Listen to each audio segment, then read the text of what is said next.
Sorry sir తప్పుగా ఉండదు. No correct మా మెంబర్ చెప్పింది కరెక్ట్ అది తప్పుదేవిడి నో నెక్స్ట్ మంత్రి గారు లోకేష్ గారు క్లియర్ గా చెప్పారు. ఎందుకంటే అరే దీనికి కూర్చోండి, ఇంకా కూర్చోండి. ఎల్ఓపి గారు కూర్చోండి. అమ్మా నువ్వు చెప్పమ్మా, కంటిన్యూ చేయ. గౌరవ ముఖ్యమంత్రి గారు అధికారంలోకి వచ్చాక తొలి సంతకమేమో మెగా డిఎస్సీ మీద పెట్టారు అధ్యక్ష. 6 నెలల్లో డిఎస్సీ ఉద్యోగాలు భర్తీ చేస్తామన్నారు అధ్యక్ష. 9 నెలలు అయింది అధ్యక్ష, ఒక్క టీచర్ పోస్ట్ కూడా భర్తీ చేయలేదు అధ్యక్ష. అలాగే తీసుకుంటే గౌరవ మంత్రివర్య లోకేష్ గారు జనవరి 1వ తేదీన జాబ్ క్యాలెండర్ ఇస్తామని మంత్రివర్యులు చెప్పడం జరిగింది అధ్యక్ష. క్యాలెండర్ ఇయర్ మారిపోయింది కానీ జాబ్ క్యాలెండర్ మాత్రం ఇవ్వలేదు అధ్యక్ష. అలాగే ప్రభుత్వ ఉద్యోగుల పరిస్థితి, ప్రభుత్వ ఉద్యోగులకి ఏంటంటే 9 నెలల్లో ప్రభుత్వం తాలూకు నిజ స్వరూపం తెలిసిపోయింది అధ్యక్ష.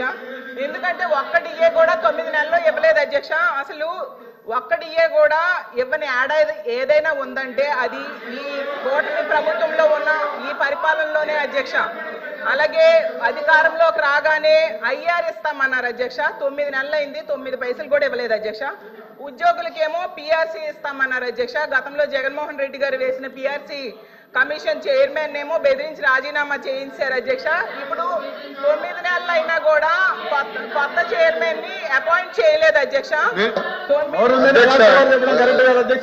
అధ్యక్ష చైర్మన్లు బెదిరిస్తాయంట అధ్యక్ష. ఎక్కడ బెదిరించా మేడం గారు? వైకాపా ప్రభుత్వం అనుకుంటున్నారు, ఇది ఎన్డీఏ ప్రభుత్వం అధ్యక్ష. ఇక్కడ ఎవరిని బెదిరించట్లేదు మేము, చట్టపరంగా ఏమన్నా చేస్తాం. చైర్మన్లు బెదిరించాలంటే ఎట్లా అధ్యక్ష? ఇది సిపిఎస్ రద్దు చేస్తారన్నారు, రద్దు చేస్తారా చెప్పనండి సార్. సరెండర్లు ఎన్ని పెండింగ్ పెట్టారు సార్. పోలీస్ సోదరులు రావాల్సిన సరెండర్ చాలా పెండింగ్ పెట్టారు. మన ప్రభుత్వ అధికారులకు వచ్చిన సరెండర్ మనం 1 సరెండర్ క్లియర్ చేస్తాం సార్. బ్యాలెన్స్ కూడా క్లియర్ చేస్తాం సార్. జీతాలు సకాలంగా 1వ తారీఖు నాడు చెల్లిస్తున్నాము అని చేస్తున్నాం. సింపుల్ గా ఇట్లా చైర్మన్లు బెదిరించారంటే మీరు ఒప్పుకుంటే ఎట్లా అధ్యక్ష? ఇది దయచేసి అర్థం చేయండి అధ్యక్ష. ఎన్ని రికార్డు నుంచి తొలగించాలి అధ్యక్ష. చైర్మన్లు బెదిరించాం, ఇది కరెక్ట్ కాదు అధ్యక్ష. దయచేసి అర్థం చేసి కోరుతున్నాం. 9 నెలల్లో కాంట్రాక్ట్ ఉద్యోగులు, అవుట్ సోర్సింగ్ ఉద్యోగులు రోడ్డెక్కే పరిస్థితి అయితే వచ్చింది అధ్యక్ష. వీటన్నిటి మీద కూడా గవర్నర్ గారు అయితే తన ప్రసంగంలో చెప్పలేదు అధ్యక్ష.